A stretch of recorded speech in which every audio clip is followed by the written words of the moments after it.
Hello everyone, welcome to my channel. और आज हम लर्न करेंगे uterine cancer.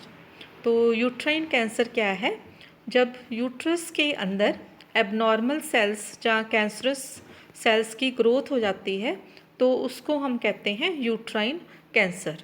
And uterus is a main part of female reproductive system.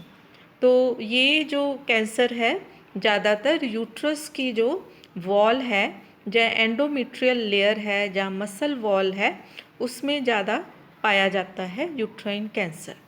और इसके risk factors जहाँ इटियोलॉजी क्या है यूट्राइन कैंसर की, तो एजिंग के कारण जो है वो यूट्राइन कैंसर हो सकता है। ज़्यादा जो अगर मेंस्ट्रुअल ब्लीडिंग जहाँ मेंस्ट्रुअल इरेगुलरिटीज़ रहती हैं तो उसके कारण भी यूट्राइन कैंसर हो सकता है।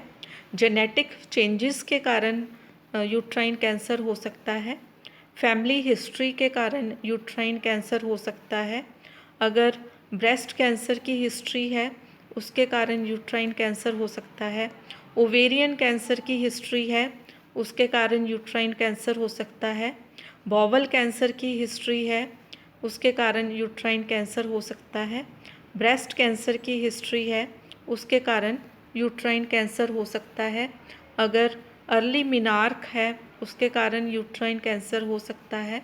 अगर लेट मीनोपॉज है उसके कारण यूट्राइन कैंसर हो सकता है। अगर फर्स्ट प्रेगनेंसी जो है वो 35 इयर्स के बाद होती है उसके कारण भी यूट्राइन कैंसर होने के चांसेस बढ़ जाते हैं।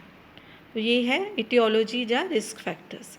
इसके साइंस एंड सिम्टम्स क्या होते हैं, जहाँ कैसे पता चलता है कि वुमेन को यूट्राइन कैंसर है, जहाँ कैंसर होने के चांसेस हैं। तो फर्स्ट है एबनॉर्मल वेजाइनल ब्लीडिंग। तो वेजाइना से एबनॉर्मल ब्लीडिंग होती है, जहाँ जो मेंस्ट्रुअल पीरियड है उसमें ज़्यादा ब्लीडिंग होती है, जहाँ बहुत कम ब्लीडिंग होती है तो उसको हम कहते हैं एबनॉर्मल वेजाइनल ब्लीडिंग। सेकंड है वेजाइनल ब्लीडिंग ड्यूरिंग और आफ्टर मीनोपॉज। मतलब जब मेंस्ट्रुअल साइकिल ख़त्म हो जाता है, मीनोपॉज स्टार्ट हो जाता है, तो मीनोपॉज स्टार्ट होने के समय या मीनोपॉज के टाइम ड्यूरिंग या फिर आफ्टर मीनोपॉज वेजाइनल ब्लीडिंग होती है।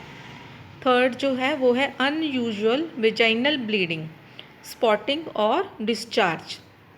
मतलब वेजाइनल ब्लीडिंग जो है वो होती है अनयूजुअल, मतलब कि जैसे मेंसेस आए हैं लेकिन मेंसेस के बीच में जब ब्लीडिंग होती है, जैसे 1 मंथ के बाद मेंस्ट्रुअल पीरियड्स आते हैं, लेकिन मेंस्ट्रुअल पीरियड के बीच में मतलब 10 दिन के बाद या 15 दिन के बाद जब स्पॉटिंग होती है, जहाँ वेजाइनल ब्लीडिंग होती है, जब बहुत ज़्यादा वेजाइनल डिस्चार्ज होता है, अनयूजुअल वेजाइनल डिस्चार्ज होता है, तो वो भी एक सिम्टम है यूट्राइन कैंसर का। नेक्स्ट है एबनॉर्मल पैप टेस्ट रिज़ल्ट। मतलब कि यूट्राइन कैंसर में जो पैप टेस्ट का वो रिज़ल्ट है वो एबनॉर्मल होता है। नेक्स्ट है डिफ़िकल्टी और पेन व्हेन यूरिनेटिंग।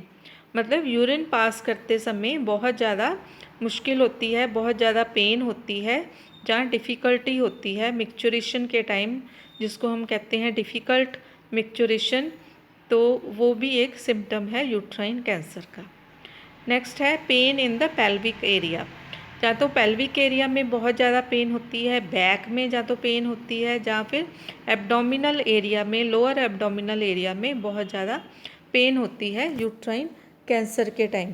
और कई बार जो है सेक्सुअल इंटरकोर्स के टाइम भी बहुत ज़्यादा पेन होती है। और अगर ब्लीडिंग बहुत ज़्यादा होती है, जब ब्लीडिंग बार बार होती है वेजाइनल ब्लीडिंग, तो उसके कारण ब्लड लॉस के कारण भी एनीमिया हो जाता है। तो ये है यूट्राइन कैंसर के साइंस एंड सिम्टम्स। डायग्नोसिस कैसे करते हैं? हिस्ट्री के थ्रू डायग्नोसिस किया जाता है, फिज़िकल एग्जामिनेशन के थ्रू डायग्नोसिस किया जाता है, अल्ट्रासोनोग्राफी के थ्रू डायग्नोसिस किया जाता है, एक्सरे के थ्रू या सीटी स्कैन के थ्रू या एमआरआई के थ्रू डायग्नोसिस किया जाता है, या फिर कई बार एंडोमेट्रियल बायोप्सी जहाँ यूट्राइन बायोप्सी ली जाती है उसके थ्रू भी इसका डायग्नोसिस किया जाता है। दैन ट्रीटमेंट क्या रहती है, इसमें क्या क्या थेरेपीज़ यूज़ करते हैं। तो सबसे पहले कीमोथेरेपी के थ्रू इसका ट्रीटमेंट किया जाता है, रेडिएशन थेरेपी के थ्रू ट्रीटमेंट किया जाता है, इम्यूनोथेरेपी के थ्रू ट्रीटमेंट किया जाता है, जहाँ टारगेटेड थेरेपी के थ्रू ट्रीटमेंट किया जाता है, जहाँ फिर प्रोजेस्टिन थेरेपी के थ्रू ट्रीटमेंट किया जाता है, जहाँ फिर सर्जरी के थ्रू ट्रीटमेंट किया जाता है। तो this is all about uterine cancer. आज की वीडियो में इतना ही। Thank you so much.